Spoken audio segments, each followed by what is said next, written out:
गुरुजी प्रणाम, गुरुजी दंडवत प्रणाम, राधे राधे। हाँ प्रणाम, प्रारंभ करें। हाँ सर, सर गुरुजी प्रणाम।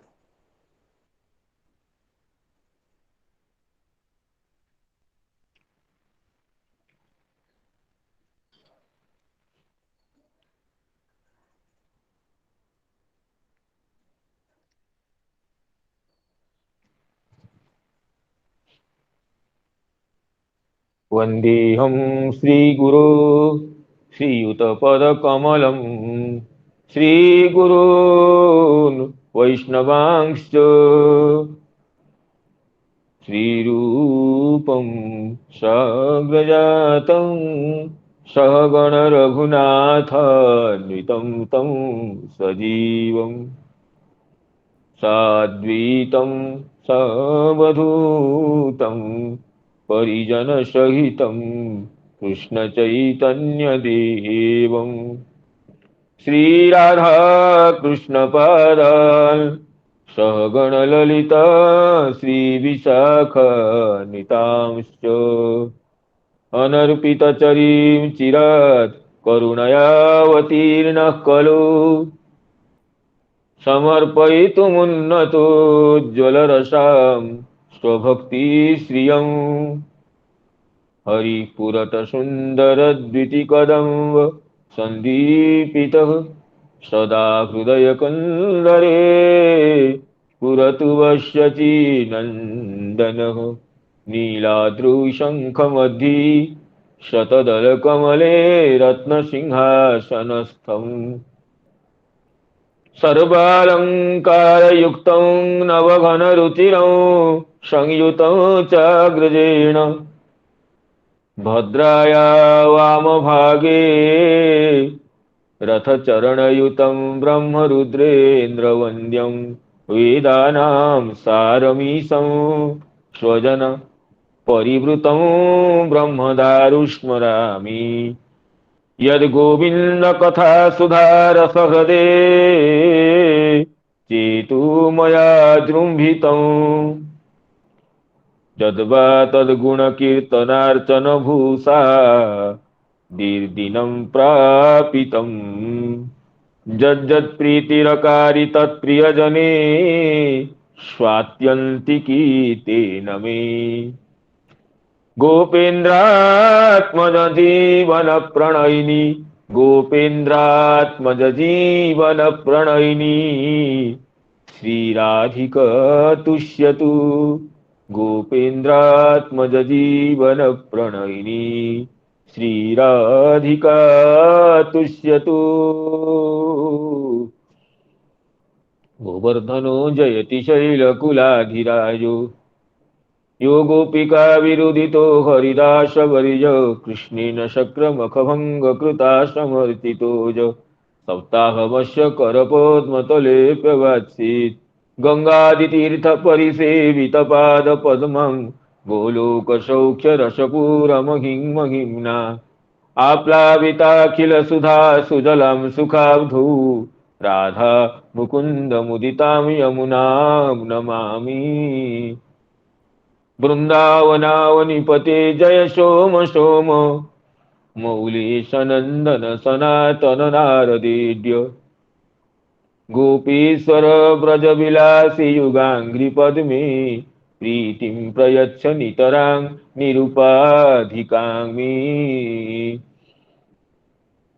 तमादिदेवं सुहितावतारं तमलवर्णं करुणानिधानं अपार संसार समुद्र सेतु भजामहे भागवत स्वरूपम स्वसुख निभृत चेतास्तद्विदस्तान्य भावो व्यजित रुचिर लीला कृष्ण सारस्तदीयम् व्यतनुत कृपया यस्तत्त्वदीपं पुराणं तमखिल वृजिनग्नं व्याससूनुं नतोऽस्मि नारायणं नमस्कृत्य नरं चैव नरोत्तमं देवीं सरस्वतीं व्यासं ततो जयमुदीरयेत् बृन्दायै तुलसीदेवी प्रियायै केशवस्य च कृष्णभक्तिप्रदे देवी सत्यवती नमो नमः। वाञ्छं कल्पतरुभ्यश्च कृपा सिन्धुभ्येव च पतितानां पावनेभ्यो वैष्णवेभ्यो नमो नमः।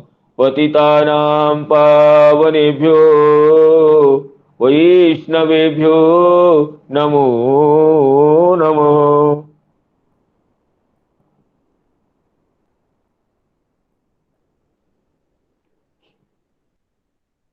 पूर्वान्न कथा सत्र में समवेत समस्त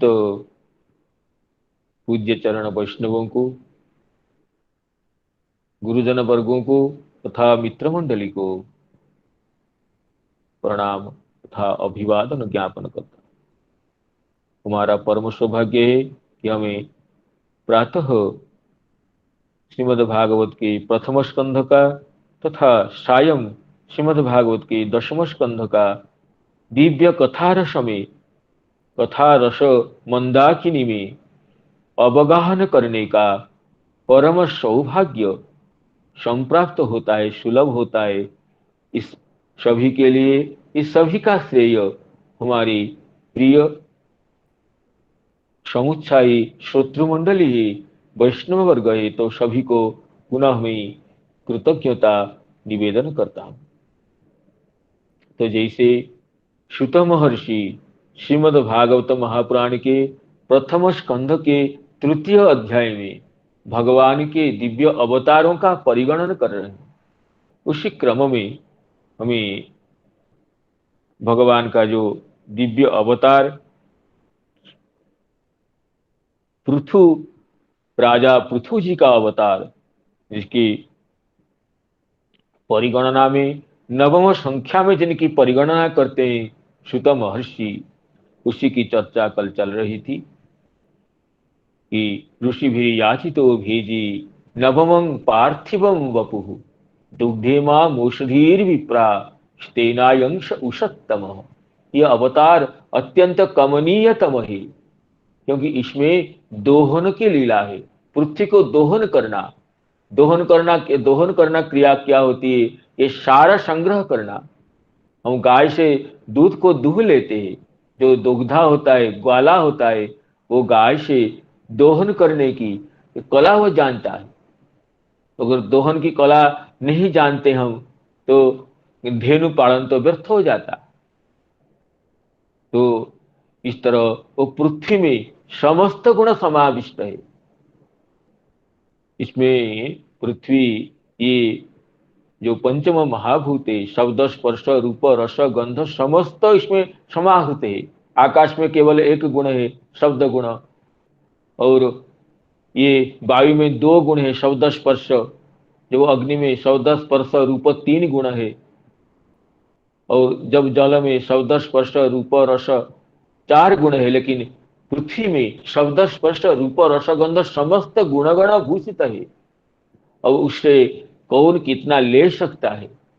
पृथ्वी से तो ये मधुर रस लेकर, गन्ना मधुर रसमय होता है, तो जिससे ये निम्ब तिक्त रस भी ग्रहण करता है। और इस तरह अपने अपने आधार के अनुसार समस्त चराचर जीव पृथ्वी से ही सब उपादान स्वीकार करते हैं। तो इसी पृथु महाराज इसको प्रदर्शित करते हुए पृथ्वी से समस्त बीजों का, औषधियों का दोहन किए थे। और पृथु महाराज के अनुसरण करते हुए बाकी अन्य लोग भी उसको दोहन करते, उसी की चर्चा चल रही थी। तो उससे दोहन से पहले ये होता है कि समस्त राजा पृथु और महारानी अर्ची जी अभिषिक्त हो जाते हैं, ऋषिगण अभिषेक कर देते हैं। तो राजा पृथ्वी पालन में तत्पर होते हैं। उस समय प्रजागण आकर के अत्यंत क्षुत क्षाम देह होकर के, क्षुधा तृषा में आतुर होकर के राजर्षि प्रवर पृथु को निवेदन करते हैं, वयम राजन जाठरेणाभितप्ता कोटरस्थेन यथा वृक्षा। कहते हैं राजन, जैसे कोटर में सुलगती हुई आग से, अगर वृक्ष के कोटर में कहीं आग रह जाए, जैसे ये वृक्ष धीरे धीरे जलने लगता है, इस तरह वयम राजन जाठरेणाभितप्ता यथाग्निना कोटरस्थेन वृक्ष, कोटर में सुलगती हुई आग जैसे वो पेड़ को जला देती है धीरे धीरे। कहीं आग की कि चिंगारी गिर जाए पेड़ के कोटर में, वो धीरे धीरे वो चिंगारी जैसे वृद्धि प्राप्त होकर के संपूर्ण पेड़ को वो चिंगारी वो आग जला देती है। इस तरह वयम राजन जाठरेणाभितप्ता कोटरस्थेन यथाग्निना कोटरस्थेन वृक्ष त्वामद्य जाता शरणं शरण्यम यशाधितो वृत्ति करह पतिर्नः। आप राजा है, हमें हमारा वृत्ति, आप हमारे जीविका को आप बताने वाले, हम किस तरह जीवन धारण करेंगे। तो राजा पृथु और प्रजाओं के करुण क्रंदन को सुन करके विचार अब बहुत देर तक सोचते कि क्या कारण है। तो दीर्घं दध्यो कुरुश्रेष्ठ निमित्तं शो न पद्यत। दीर्घकालीन चिंता करने से राजर्षि प्रवर पृथु को इसका कारण पता हो गया। वो समझ गए कि ये पृथ्वी अपने अंदर समस्त औषधियों को, बीजों को, अन्नों को छिपा ली है। अब पृथ्वी सबको देने वाली है, वही छिपा लेगी तो कहां से मिलेगी। तो ये समझ गए कि ये पृथ्वी समस्त बीजों को, धान्यों को, औषधियों को अपने अंदर छिपा कर रख ली है, जिससे ये प्रजागण ये कृषि करने पर भी, बीज वपन करने पर भी बीज बीज अंकुरित नहीं होता है कि, और न उससे कुछ मिलने वाला होता है। तो और राजा पृथु तो भगवान की अवतार है, दिव्य शक्ति का उनमें प्रकाश है। वो किससे डरने वाले हैं। वो प्रगृहित शरासन संदधे विशिखं भूमि क्रुद्ध त्रिपुरा यथा।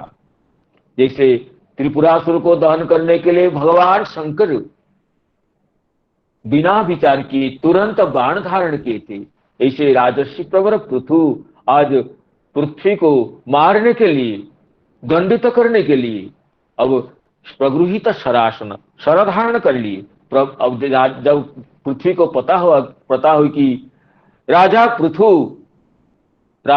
पृथु मुझे मारने के लिए, बाण निक्षेप करने के लिए खड़े हैं, तो प्रवेपमाना धरणी निशम निशाम योदायुधं चतम गो सत्यपा द्रवद भीता मृगीव मृगयुद्रुता।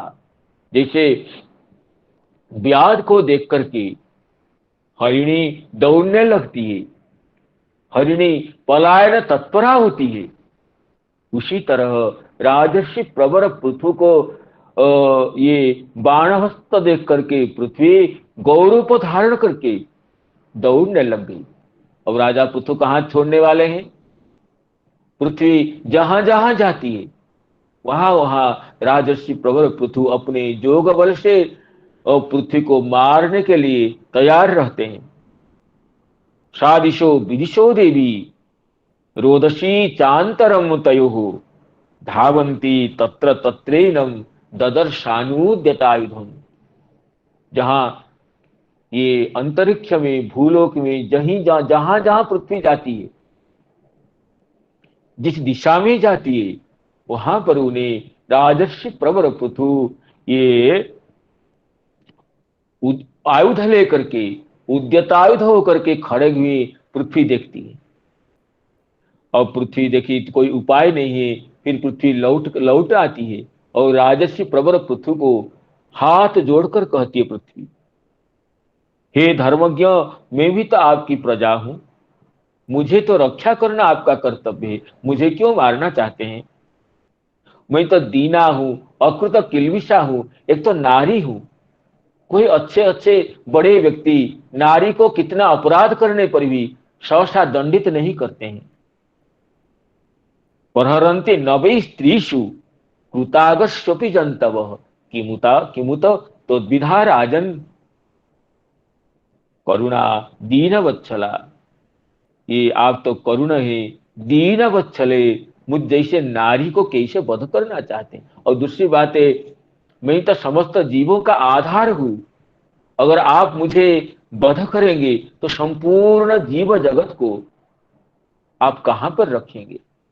इस तरह पृथ्वी की प्रार्थना सुनकर राजा पृथु और क्रुद्ध हो जाते हैं, कहते हैं, वसुधे त्वं वधिष्यामि मत शासन परांगमुखिम यवसं जघ्यनुदिनम भागं बर्हिष्या भ्रुंक्ते न तनोति चनो वसुधे। वसुधे, तुम मेरे शासन से परांगमुखी हो गई है, मेरे शासन को स्वीकार नहीं करती है, मैं तुझे वध करूंगा ही करूंगा। यवस, कहते हैं तुम तो यज्ञ में भाग स्वीकार कर रही है, यज्ञ भाग स्वीकार करने में तो पीछे नहीं हो रही है, लेकिन अब अपने अभिष्ट फल प्रदान नहीं कर रही है। यज्ञ में इसलिए हवन किया जाता है, यज्ञ भाग दिया जाता है देवताओं को कि वे भाग प्रदाता को, उपासक को अपना अभिष्ट प्रदान करे। तुम तो यज्ञ में भाग लेती है, जब संग जगधनु दिनम, तुम तो हरी भरी घास खा जाती है, लेकिन कुछ देती नहीं। इसलिए तस्यामेव ही दुष्टायाम दंडो नात्र दंडो नात्र न शस्यते। तुम दुष्टा हो तो तुम दंड देना कोई निंदनीय नहीं है। राजा के लिए चाहे पुरुष हो, स्त्री हो, नपुंसक हो, कोई भी क्यों न हो, राजा दुष्ट जनों को दंड देकर वह अपराधी नहीं होता है। तुम कहते हैं कि स्त्री को क्यों वध करोगे आप, लेकिन राजा के लिए पुरुष स्त्री नपुंसक का विचार नहीं है। अगर कोई दोषी है तो राजा उसको दंडित करता है। और तुम बताते हैं कि मुझे मार करके आप प्रजागण को कहां धारण करोगे? राजा पृथु हंसकर कहते हैं कि मैं आत्म योग बले नेमा धारयिष्याम्य हम प्रजा, मैं अपने योग बल से प्रजाओं को आकाश में रखूंगा मैं। राजा पृथु तो भगवान के दिव्य पार्थिव शक्ति के अवतार है, राज शक्ति के ही प्रकाश भगवान ये पृथु महाराज है, तो डरते नहीं है कि तुम मार करके मैं, तुम सचमुच जनता के आधार हो। लेकिन त्वां स्तब्धां दुर्मदाग्नित्वा मायागां तिरस्सरी, मैं सरों से तुम माया गौरव धारण करने वाले तुझे खंड विखंडित करके भी मैं समस्त प्रजाओं को अपने योग बल से कहीं भी धारण कर सकता हूं, रख सकता हूं। अब ऐसे जो राजा पृथु कहते हैं, पृथ्वी देखती है कि एवं मन्युमयी मूर्तिम कृतांतमिव बिभ्रतम। राजा पृथ्वी तो क्रोध के रूप ले लिए हैं, जैसे साक्षात यमराज हो। और पृथ्वी देवी संजात वेपथु मही प्रणता प्रांजलि प्राह मही संजात वेपथु।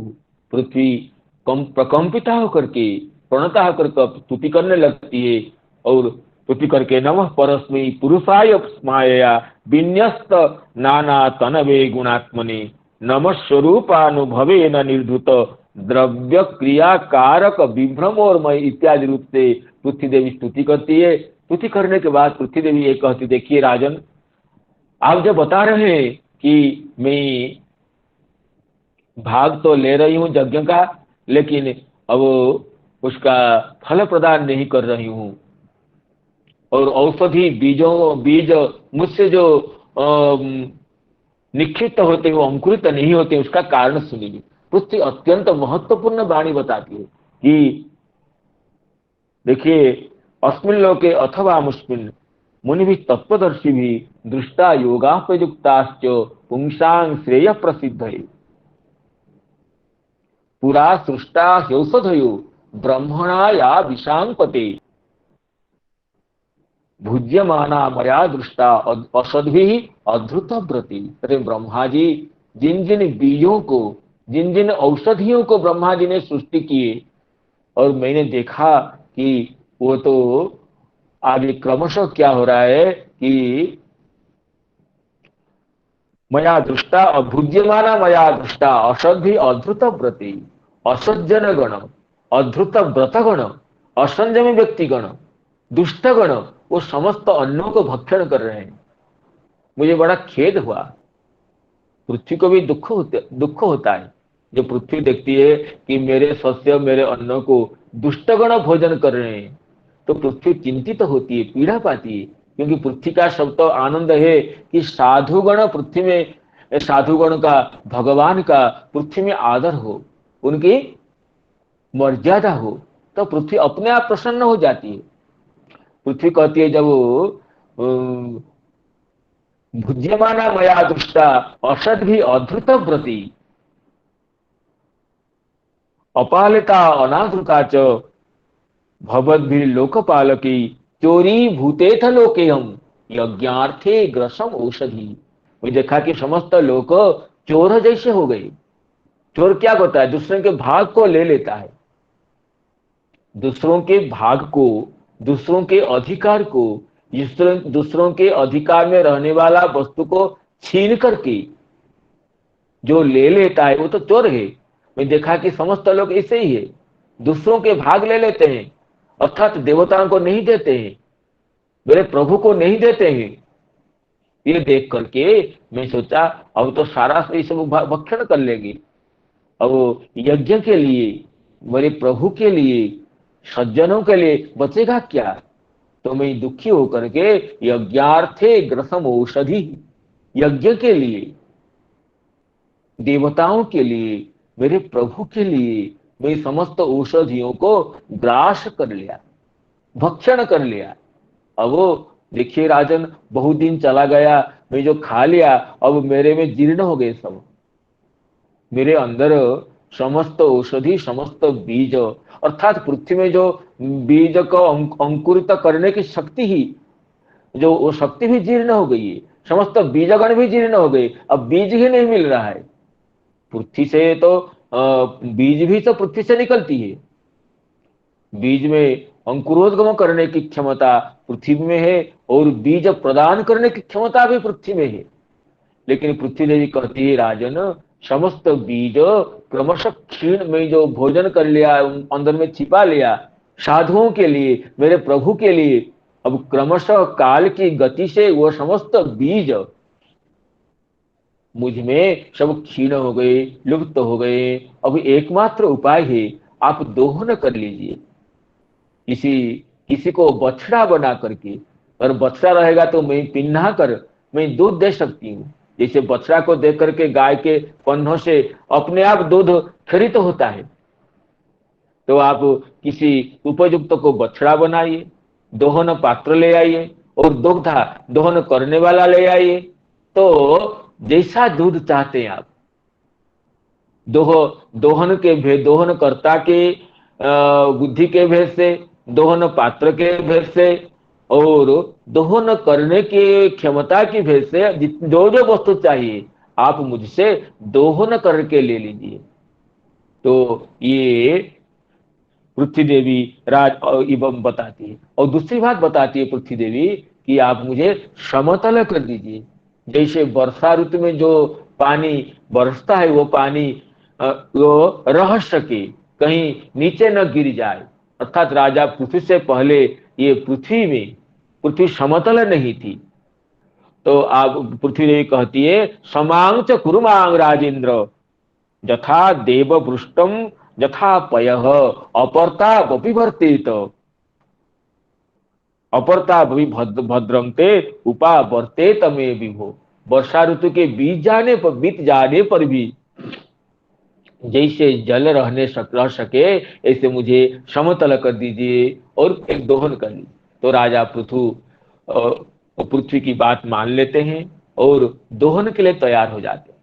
पहले तो राजा पृथु खुद दोहन करते हैं और स्वयंभू मनु को बछड़ा बना करके अपने हाथ पर, दिव्य हथेली पर, अंजलि पर सब पृथ्वी से समस्त बीजों को, अन्नादि शस्यों को, औषधियों को दोहन कर लेते हैं। वत्सं कृत्वा मनुं पाणा बदभत सकल औषधि।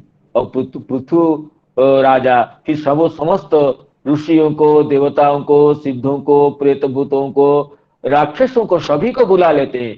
देखो, पृथ्वी देव में सब समाविष्ट है। आप अपनी अपनी इच्छा अनुसार अपनी जाति के किसी को मुखिया बना, किसी जाति की मुखिया को बछड़ा बना करके आप दोह लीजिए, पृथ्वी से जो चाहिए दोहन कर लीजिए।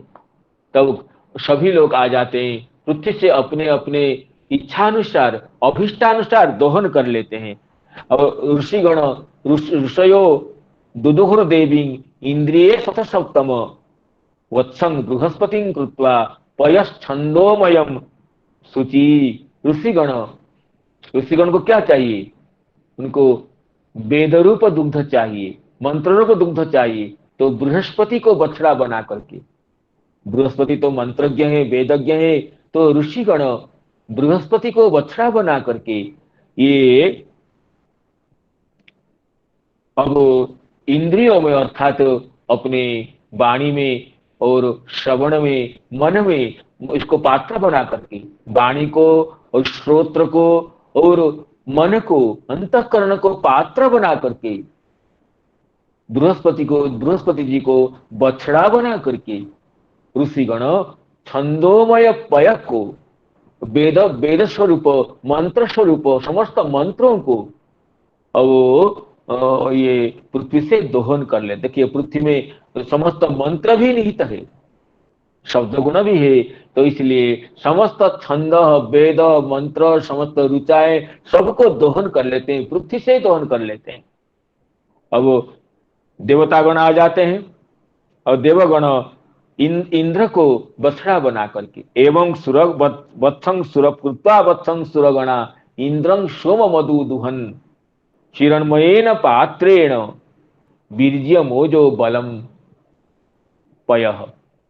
देवगण इंद्र जी को बछड़ा बना करके और सुवर्ण पात्र में वीर्य, ओज, बल, अमृत को, ये सोम रस को, बीर्य कृत्वा वत्सं सुरगणा इंद्रं सोमं अदुधुवन, सोमरस को, इंद्रिय बल अर्थात शरीर बल, मनोबल और जो बीर्य, ओज सबको दोहन कर लेते हैं, सोमरस को और ये समस्त शरीर बल, मनोबल इसको दोहन कर लेते हैं। दैत्यगण, दानवगण प्रहलाद जी को बछड़ा बनाते हैं। दैत्यगण, दानवगण में तो प्रहलाद जी मुखिया है, उनको प्रहलाद जी को बछड़ा बना करके अयः चिरम अयः पात्रे सुरासवम, ये लोहे के पात्र में सुरा और आशव को ये दोहन कर लेते हैं। दैत्यों को क्या चाहिए? सुरा मदिरा चाहिए, आशव चाहिए, तो इससे वो पान करके निश्चिंत पड़े रहते हैं। तो ये उस मदिरा को, आशव को भी पृथ्वी से ही दोहन कर लेते हैं। प्रहलाद जी को, अपनी दल के मुखिया प्रहलाद जी को बछड़ा बना करके ये दैत्यगण, दानवगण ये अयः पात्रे, लोहे के पात्र में ये मदिरा को, आशव को, मदिरा आशव रूप दुग्ध को दोहन कर लेते हैं। और गंधर्वगण, अप्सरागण ये पद्म रूप पात्र में, पद्म को ही पात्र बना करके उसमें क्या करते हैं ना, संगीत रूप दुग्ध को, सौंदर्य रूप दुग्ध को, गंधर्वगण को संगीत चाहिए और सौंदर्य चाहिए, अत्यंत सुंदर होते हैं और अत्यंत संगीत कला में अभिज्ञ होते हैं गंधर्वगण। तो उनका भी जो सौंदर्य ज्ञान और गांधर्व कला जो लुप्त हो गई थी, उसको भी पृथ्वी से दोहन कर लिए।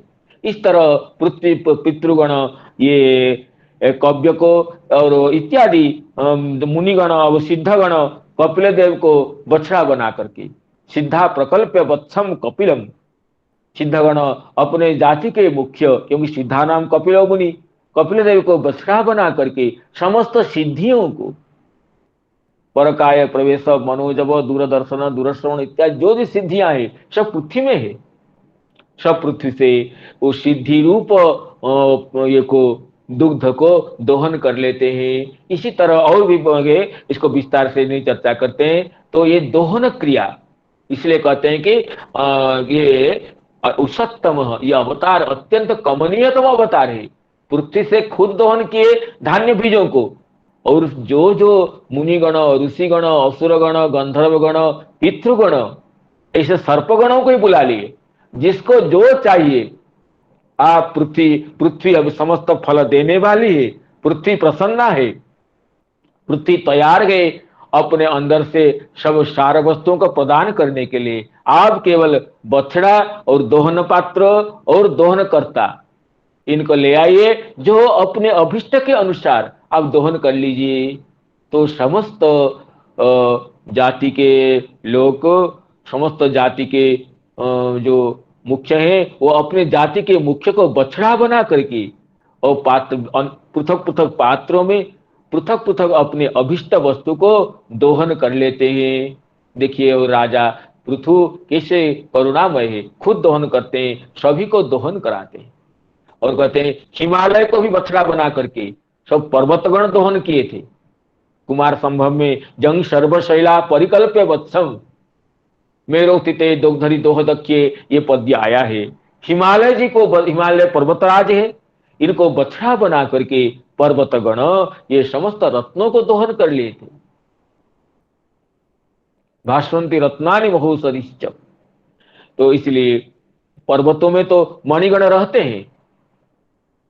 जैसे श्रीमद् भागवत के 10वें स्कंद में ये चर्चा आती है कि जब भगवान का इंद्र आकर के अभिषेक करते हैं, इंद्र सुरभि जी के साथ आकर जब अभिषेक करते हैं और ये गोविंद नामकरण करते हैं, गोविंद इति चाभ्य धात, तो पृथ्वी देवी इतनी प्रसन्न हो जाती है कि वहां पर कृष्ण अभिषिक्त, श्री कृष्ण अभिषिक्त होते ही गिरयो बिभ्रदुन्मणिन, कहते हैं कि नाना रसोघा सरित वृक्षा आसन मधुस्रवा अकृष्ट पत्योषधयो गिरयो बिभ्रदुन्मणिन।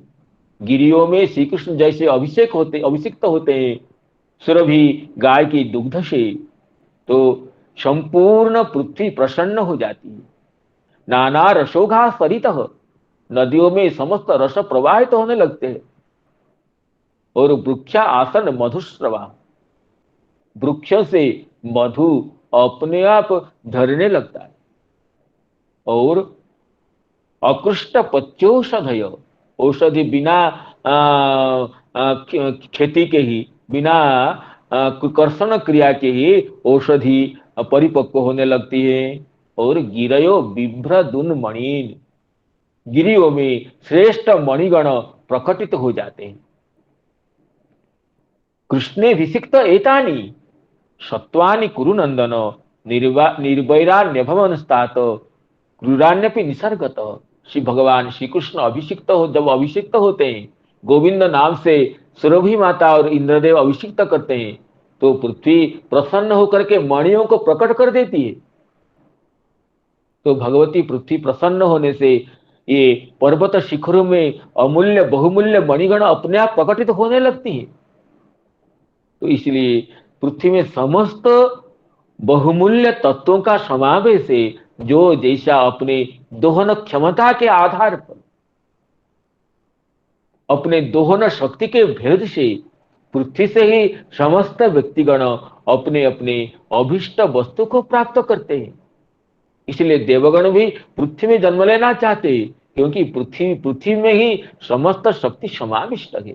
तो राजर्षि प्रवर पृथु ये अत्यंत महनीय कार्य करते हुए, कमनीय लीला करते हुए पृथ्वी से समस्त तत्वों को दोहन कर ली और पृथ्वी को अत्यंत समतल बना दिए। कहते हैं पृथ्वी को पहले लोग जहां तहां निवास करते थे, ये लेकिन ग्राम नगर नहीं था। ग्रामान पुरः पत्तनानि दुर्गाणि विविधानि च घोषान ब्रजान सशिविरान आकरान खेट खरबटान ये राजा पृथु जी ने गांव बनाए, कस्बे, और ये विविध सब नगर, दुर्ग, और ये ग्वालों के रहने के स्थान, पशुओं के रहने के स्थान, खाने, और खेत, खेत अर्थात ये कृषकों के रहने के स्थान, खरबट, पहाड़ के तलहटी के जो ग्राम, ये सब खेत खरबट ये सब बनाए। कैसे?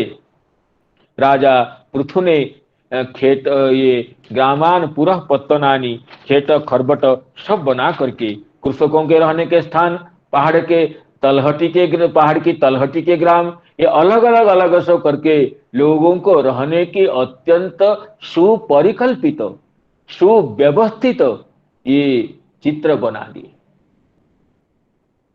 प्राक पृथो रिह नैवेशा पूरा ग्रामादि कल्पना।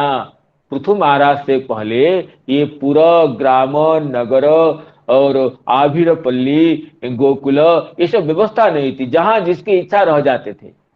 यथा सुखं बसंति स्म तत्र तत्रा कुतो भया, जहां जहां लोग रहते थे। लेकिन ये पुर है, नगर है, ये खाने हैं, ये ब्रज है, घोष है, इत्यादि व्यवस्था तो राजर्षि प्रवर पृथु ने ही बनाई। और राजा पृथु अत्यंत खुश हो गए, पृथ्वी देवी प्रसन्न होगी। पृथ्वी देवी समस्त जो तत्वों को प्रदान कर दी पृथ्वी देवी ने, तो राजा पृथु खुश होकर के पृथ्वी को अपनी कन्या बना ली। दुहित्रोत्रे चकारे माम प्रेमणा दुहित्र वत्सल। राजा पृथ्वी को अपनी कन्या बना ली, और पृथ्वी अत्यंत प्रसन्न होकर के राजर्षि प्रवर पृथु के राज्य में कोई कमी नहीं रखी। इस तरह पृथु अवतार में भगवान जो ये दोहन क्रिया करते हैं, पृथ्वी से समस्त सार वस्तुओं का परिप्रकाश करते हैं, परिप्रकटन करते हैं, इसलिए ये अवतार अत्यंत प्रशस्यतम अवतार है। और आगे तो राजर्षि पृथु हयमेध यज्ञ का, अश्वमेध यज्ञ का अनुष्ठान करते हैं, और 100 अश्वमेध यज्ञ करने के लिए संकल्प करते हैं। और 100 अश्वमेध यज्ञ करेंगे तो ये देवराज इंद्र को सहन नहीं होता है। जब ये नवतीतम यज्ञ में बैठते हैं तो इंद्र बारंबार विघ्न करने लगते हैं, बार बार अश्व को हर ले जाते हैं। तो अपने पुत्र को पृथु महाराज दायित्व देते हैं, तुम जाकर के इंद्र से अश्व हर लाओ। लेकिन इंद्र जी भी जब ये विजित पुत्र उनका जब अश्व को लाने जाते हैं तो इंद्रदेव अब कपटता से सन्यासी रूप बना लेते हैं। तो पृथु जी के पुत्र ये पुनः सन्यासी को बाण निक्षेप नहीं करते हैं, फिर लौटाते हैं। लेकिन राजर्षि प्रवर के जो मुख्य पुरोहित है अत्रि महर्षि दिखाते नहीं नहीं यही इंद्र है, आप उनको वध करो। अब ऐसे जब करते हैं बार बार, तो ये इंद्रदेव विभिन्न ये धर्म ध्वजी के वेश को धारण करके बच जाते हैं। और राजा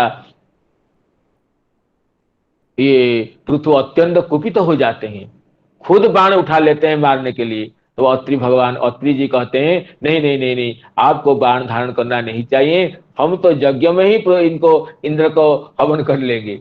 तब आकर के ब्रह्मा जी निषेध करते हैं, नहीं नहीं, ये तो यज्ञ, इंद्र तो भगवान की विभूति है, भगवान के स्वरूप पे आपको ये इंद्र का ऐसे द्वेष नहीं करना चाहिए। आप तो देखिए, आपको पृथु तो आप तो निष्काम कर्म करने वाले, आपको 100 संख्या पूर्ण करने के लिए इतना आग्रह क्यों है? आपके यज्ञ नवनवति ही रह जाए, नवनवतितम 99 जो यज्ञ पूरा हो गया, यही बात है। आप 100 क्यों पूरा करते हैं? कहते हैं कि ब्रह्मा जी कहते हैं क्रतुर विरमतामेश देवेशु दुरवग्रह, देवता लोग बड़े जिद्दी होते हैं, आप क्रतु को ही विराम कर दीजिए।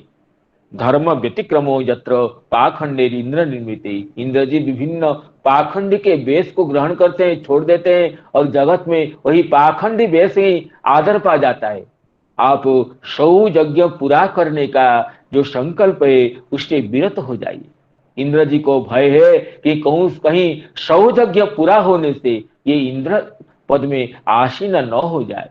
और राजर्षि पृथु तो भगवान के अवतार हैं, इनको इंद्र पद से क्या भला क्या लेन देन है। लेकिन जो इंद्र जी, देवराज इंद्र इतने बड़े पद पर आरूढ़ है, तो इनको तो भय रहना स्वाभाविक है।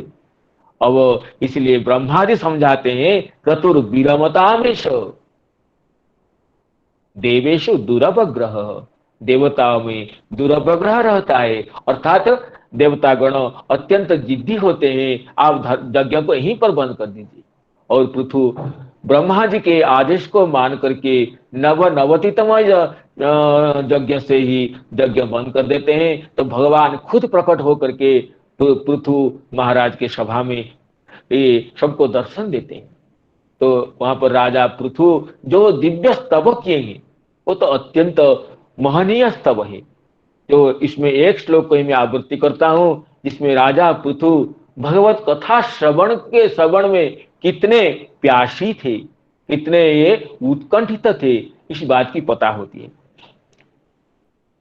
ये पृथु जी कहते हैं, न कामयेन्यम न कामयेनाथ तदप्यहं क्वचित् न यत्र जुष्म चरणाम्बुजाशव, न कामयेनाथ तदप्यहं क्वचित् न यत्र जुष्मत चरणाम्बुजाशवः।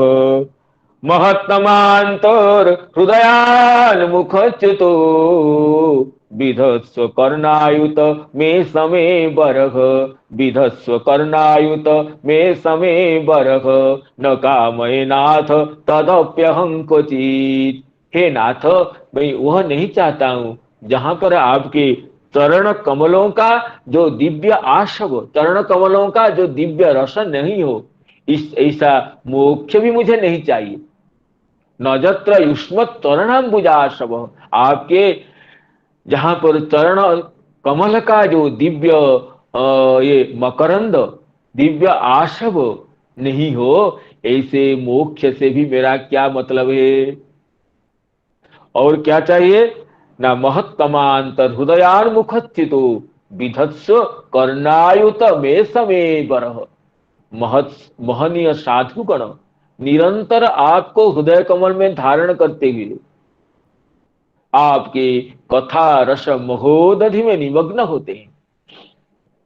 कभी कभी उन साधुओं के हृदय के जो भाव आपके कथा के रूप में उनके मुख कमल से निर्गत हो जाता है, उसको पान करना ही बड़ा अभिष्ट है। लेकिन केवल सिर्फ 2 कान होने से बड़ी पीड़ा होती है। अनंत साधुगण अनंत जगहों में विभिन्न समयों में आपकी लीला कथा को विभिन्न रूप से गान करते रहते, भला मैं 2 कर्णों से कैसे सुन सकूं।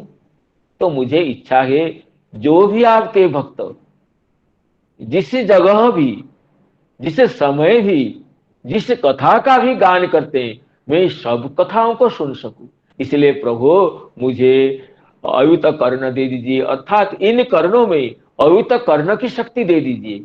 मैं एक जगह रहकर समस्त जगहों में होने वाली कथा को सुन सकूं, और समस्त जगह में केवल नहीं, सभी समय में होने वाली कथा को सुन सकूं। समस्त भक्तों के मुख कमलों से निर्गत कथा सुधा रस को मैं कर्ण पुट से धारण कर सकूं, अंत प्रविष्ट करा सकूं। इसे मुझे अयुत कर्ण दे दीजिए, 10 सहस्र कर्ण दे दीजिए। इन कर्णों में 10 सहस्र कर्णों की दिव्य शक्ति दे दीजिए। न कामयेनाथ तदप्यहं क्वचित् न यत्र युष्मत्चरणाम्बुजाशवः। महत्तमांतर हृदयान्मुखच्युतो विधत्स्व कर्णायुत मे समे बरह, विधत्स्व कर्णायुत मे समे बरह। और देखिए पृथु महाराज ऐसे और एक सुंदर बात कहते हैं, और कोई भक्त इसे भला कहा नहीं होगा।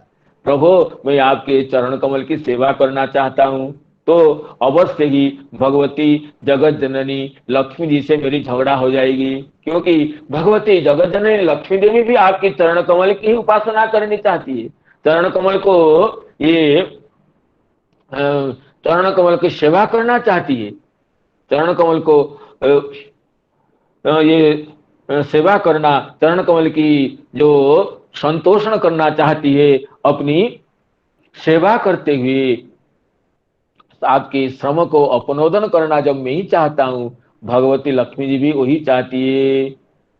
जगत जनन्याम जगदीश वैससं स्यादिव जत कर्मणि न समीहितम।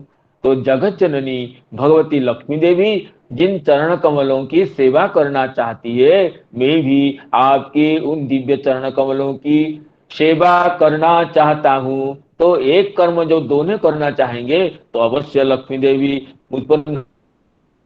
जब दोनों अब लक्ष्मी देवी नाराज होगी तो मैं भी सेवा करना चाहता हूं, तो दोनों को जब विचार होगा, मैं अब जो दोनों पूछेंगे हे भगवान आप किसका पक्ष लेंगे, तो मैं निश्चिंत होकर कहता हूं हे प्रभु आप मेरा ही पक्ष लेंगे, क्योंकि आप तो सर्वार्थ परिपूर्ण है। आपको तो लक्ष्मी जी को भी परवाह न करके इसे दीनाति दीन भक्त के पक्ष लेंगे। देखिए राजर्षि प्रवर प्रभु भगवान के अवतार हैं और अत्यंत योग विभूति संपन्न है, तथापि कैसे उनकी भक्ति भगवान के चरण कमलों में है।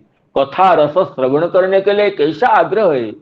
अन्य वर को छोड़ करके भगवान की कथा रस पान करने के लिए 10 सहस्त्र कर्ण की याचना करते हैं और निरंतर भगवान के चरण कमल को चरण कमल की सेवा करना चाहते हैं। ये राजर्षि प्रवर पृथु की जैसा ये भगवान होने पर भी भगवान के चरण कमल में जैसी भक्ति है, भगवत्ता और भक्ति दोनों का जो अनोखा समाहार है वो तो विरल है। तो इस तरह राजर्षि प्रवर पृथु का यज्ञ पूरा हो जाता है और आगे पृथु जी के चरित्र में चतुर्थ स्कंद के जो विषय है कि सनकादि मुनिगण साक्षात आकर के चतुष्सन राजर्षि प्रवर पृथु को दर्शन देते हैं और दिव्य उपदेश देते हैं। दिव्य वहां राजर्षि प्रवर पृथु को सनकादियों का जो उपदेश है अत्यंत दिव्य उपदेश है। इसमें ज्ञान आत्मज्ञान का और ये प्रेममयी भक्ति का अत्यंत समुचित निरूपण है। तो इसमें सनकादिगण जो उपदेश दिए उसमें एक श्लोक बस में उच्चारण करता हूं। इसके इस श्लोक भी प्रसिद्ध अत्यंत है। यत्पाद पंकज पलाश विलास भक्त्या कर्माशयं ग्रथित मुद्ग्रथयन्ति सन्तः। यत्पाद पंकज पलाश विलास भक्त्या कर्माशयं ग्रथित मुद्ग्रथयन्ति सन्तः। तद्वन्न रिक्तम अतयो यतयोऽपि रुद्ध श्रोतो गणास्तमरणं भज वासुदेवं। श्रोतो गणास्तमरणं भज वासुदेवं। सनकादि मुनिगण कहते हैं यत्पाद पंकज पलाश विलास भक्त्या, जिसके चरण कमलों के जो चरण कमल जो है चरण कमलों के पलाश कौन है, पत्र कौन है ना, आपकी जो अंगूठी अंगुलियां है आपके चरण कमल के ही ये पलाश है। और पलाशों में चरण कमलों के जो विशेष उसमें जो विशेष कांति वाली जो भक्ति है, चरण कमलों के अंगूठियों में, चरण कमल के जो अंगुलियों के नखों में ही जो भक्ति ये भक्त की जो मति निरंतर संलग्ना रहती है उस भक्ति से। चरण कमल के नखों में जो अनुदिन संशक्त अनुदिन एधमान अनुदिन वर्धमान भक्ति से ये भक्तगण ये अत्यंत प्रवृद्ध कर्माशय को लिंग शरीर को भी जला देते हैं, नष्ट कर देते हैं, जो कि जन्म जन्मों की ज्ञान की साधना से भी सहसा विनष्ट नहीं होती है। इस लिंग शरीर को भी कर्मात्मक लिंग शरीर को भी जन्म जन्म के अविद्या के आधारभूत लिंग शरीर को भी जला देते हैं। यत्पाद पंकज पलाश विलास भक्त्या कर्माशयं ग्रथित मुद्ग्रथयन्ति सन्तः। तद्वन्न रिक्तमतयो यतयोऽपि रुद्ध श्रोतो गणास्तमरणं भज वासुदेवं। और भक्तगण जिस तरह अनायास से आपके चरण कमलों के नख मणि को ध्यान करते हुए अनायास से लिंग शरीर को नष्ट कर देते हैं, उसी तरह अत्यंत परिश्रम करके रिक्तमति रुद्ध स्रोतो गण, इंद्रिय के वेगों को जय किए हुए मुनिगण भी उसी तरह इंद्रिय ये लिंग शरीर को सहसा नष्ट करने में समर्थ नहीं होते। तद्वन्न रिक्त मतयो यतयो विरुद्ध स्रोतो गणा, जो रुद्ध स्रोतो गणा है, इंद्रियों के स्रोतों को जो रुद्ध कर दिए हैं, चित्तवृत्ति को निरुद्ध कर दिए हैं, ऐसे निराकार ध्यान परायण मुनिगण भी सहसा नहीं कर पाते हैं। ये भागवत का दिव्य श्लोक है। और आगे सनकादिगण पृथु जी को कहते हैं कि कृत्रो महानिह भवार्णवमप्लवेशाम सर्वर्ग नक्र मसुखे न तितीरसंति तत्वं हरेर भगवतो भजनीय मंग्रिम कृत्वोडुपम व्यसन मुत्तर दुस्तरार्णम। आप भगवान के श्री चरण कमल को ही जहाज बना करके इस संसार सागर को अनायास तर जाइए, नहीं तो इस संसार सागर में काम क्रोधादि नक्र तिमि तिमिंगिल अत्यंत हिंसा कारक अत्यंत ये प्राणभक्षक प्राणीगण विचरण करते हैं, तो इसको बिना जहाज के पार करना अत्यंत कठिन है, दुर्लभ है। कृत्रो महानी भवार्णवम अप्लवेशाम, इसलिए आप श्री हरि को अपने प्लव बना करके, नौका बना करके इस भवसागर को पार पाइए। कृत्रो महानिह भवार्णवम अप्लवेशं षड्वर्ग नक्र मसुखे नति तीर संति तत्वं हरेर भगवतो भजनीय मंघ्रिम कृतोड़ुपम व्यसनमुत्तर दुस्तरार्णम। इस तरह शनकादि मुनिगण अत्यंत पूजित होकर के राजा पृथु के द्वारा ऐसे उपदेश दे करके अब अंतर्धान हो जाते हैं। राजा पृथु संपूर्ण प्रजाओं को अत्यंत प्रीति से पालन करते, कहते राजा नाम तो पृथु जी में सार्थक हो गया था, राजे त्यधान नामधेयम।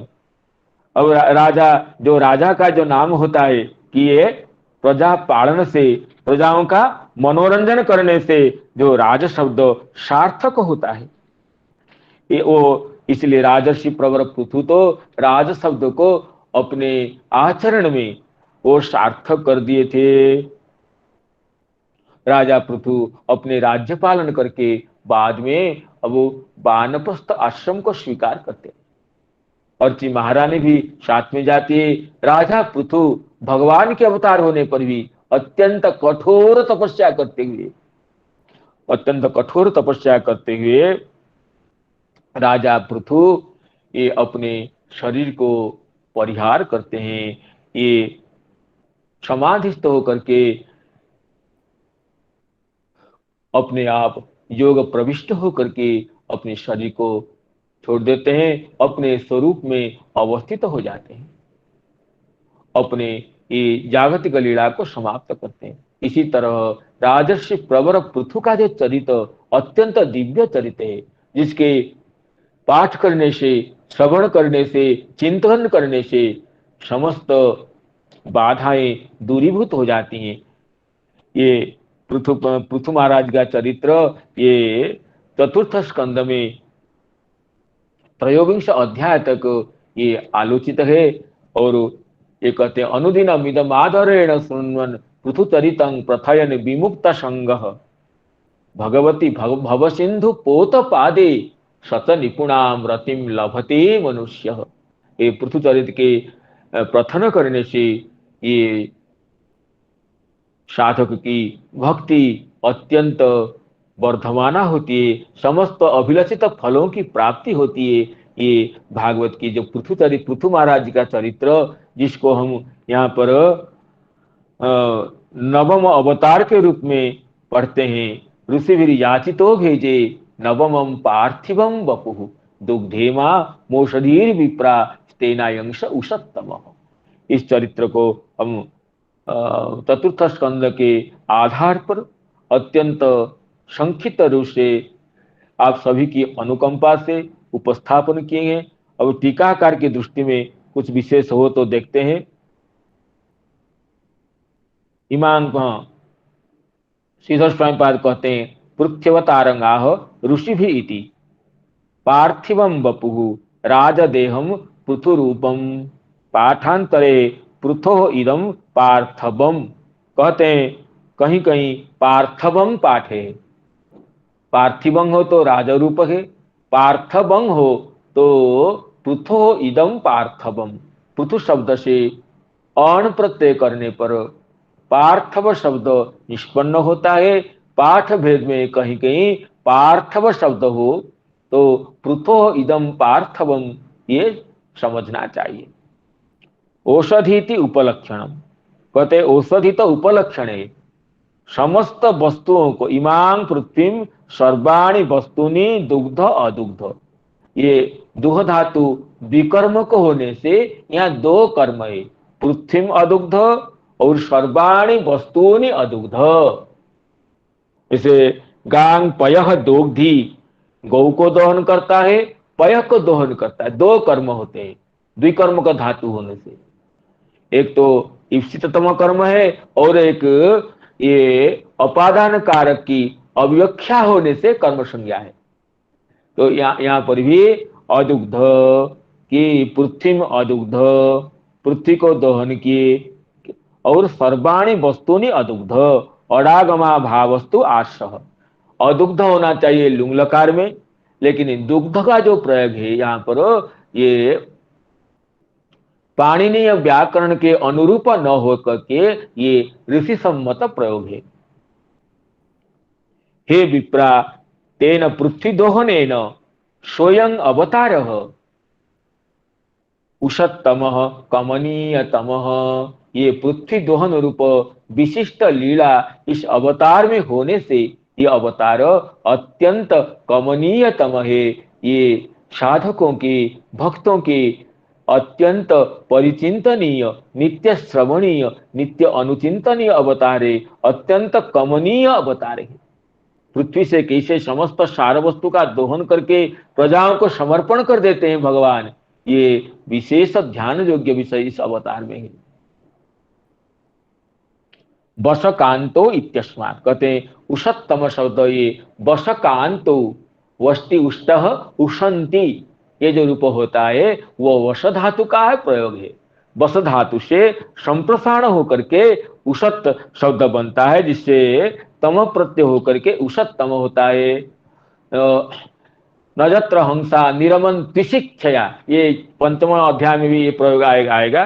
नजत्र हंसा निरमन त्रिशिक्षका, जहां पर भगवान की कथा न होती है वहां हंस गण निवास नहीं करते हैं। किस तरह हंस ना उशिक्षया, उशिक शब्द का अर्थ है कमनीय, यहाँ जैसे उषत का अर्थ कमनीय है, उशिक्षया उशिक नामक कमनीयम ब्रह्म तस्मिन क्षयः निवासः येषांते उशिक्षया। क्षी धातु का एक अर्थ निवास भी है, क्षी क्षय है, क्षी निवासे भी है, तो क्षय का अर्थ है निवास। नजत्र हंसा निरमन त्रिशिक्षया, नजत्र हंसा निरमन त्रिशिक्षया। तो इसमें उशिक्ष शब्द जो है ये भी वश धातु से ही बना है, संप्रसारण होकर के वह को ऊ हो जाने से उशिक बनता है, या उषत बना है। तो इसमें अयम अवतारः उषत्तमः, इस तरह ये श्रीधर स्वामीपाद की टीका हो गई। और श्री विश्वनाथ चक्रवर्ती पाद की जो टीका है उसका अनुसंधान करते हैं, तो वही विशेष बात नहीं है, केवल पढ़ देता हूं। वही श्री श्रीधर स्वामीपाद जो कहें उसी का अनुवाद है।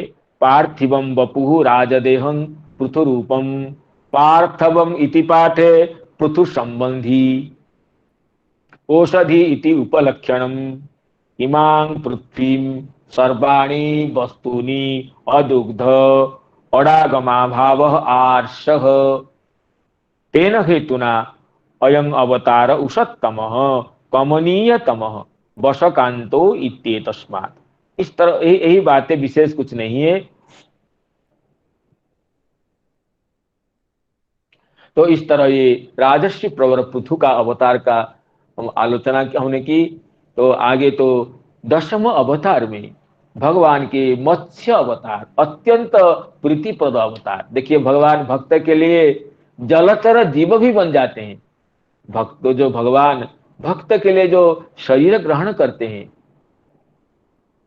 अवतार लेते हैं, तो चाहे तो कोई सुंदर अवतार ले सकते हैं, कमनीय अवतार ले सकते हैं, लेकिन भक्त की प्रीति के वश होकर के वो स्थलचर जलचर पशु बनते हैं, पक्षी बन जाते हैं।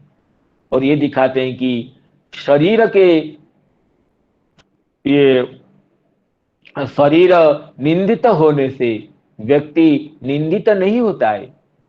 शरीर के शरीर की तमोगुण होने से, शरीर तमोगुणी होने से व्यक्ति का महत्व कम नहीं होता है। व्यक्ति की भावना के अनुसार, व्यक्ति के कार्य के अनुसार उसका महत्व परिगणित होता है। इसलिए भगवान मत्स्य अवतार लेकर के ये अपने प्रिय भक्त सत्यव्रत मनु, जो कि इस मनवंतर में वैवस्वत मनु हुए हैं, पिछले मनवंतर में राजर्षि सत्यव्रत थे, अपने प्रिय भक्त राजर्षि सत्यव्रत पर कृपा करने के लिए और ब्रह्मा के मुखों से अपहृत वेदों को उद्धार करने के लिए भगवान मत्स्य अवतार का ग्रहण करते हैं। तो आप सभी की अनुकंपा होने से, श्रीमद् भागवत की कृपा होने से हम आगामी दिवस में भगवान के मत्स्य अवतार की दिव्य कथा का आलोचन करना आशा रखेंगे। तो अभी समस्त संजात त्रुटियों के लिए क्षमा प्रार्थना करते हुए समस्त सुधीगणों के श्री चरण कमल में प्रणाम कुसुमांजलि निवेदन करते हुए भगवान के दिव्य नामों को उच्चारण करते हुए मैं अपनी वाणी को विराम देना चाहूंगा। हरे कृष्ण कृष्ण कृष्ण हरे हरे, हरे राम राम राम।